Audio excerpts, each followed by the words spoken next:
কুষ্টিয়া কুমারখালীতে শহীদ president Ziaur Rahman স্মৃতি football খেলা অনুষ্ঠিত হয়েছে। তরুণ প্রজন্মকে খেলার মাঠে ফেরাতে শহীদ প্রেসিডেন্ট জিয়াউর রহমান স্মৃতি ফুটবল টুর্নামেন্ট উদ্বোধন করেন কৃষক দল নেতা হাফেজ মঈনুদ্দিন। শুক্রবার বিকেলে কুমারখালী ও খোকসা যুব সংঘের আয়োজনে মহেন্দ্রপুর মাধ্যমিক বিদ্যালয় মাঠে এ খেলার অনুষ্ঠিত হয়।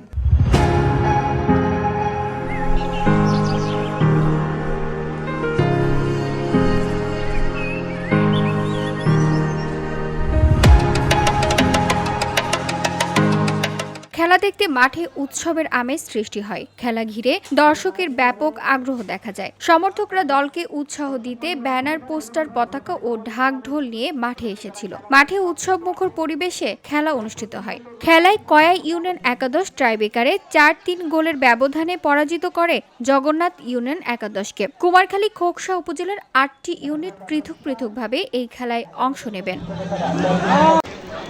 কৃষকদের কেন্দ্রীয় কমিটির সদস্য হাফেজ মঈনুদ্দিন বলেন, খেলাধুলা শুধু বিনোদন নয়, এটি সমাজ থেকে মাদক, সন্ত্রাস, অসামাজিক কার্যকলাপ দূর করতে গুরুত্বপূর্ণ ভূমিকা রাখে। দেশের যুব সমাজকে সুস্থ রাখার পথে রাখতে বিএনপি সব সময় খেলাধুলার আয়োজনকে উৎসাহ দেবে।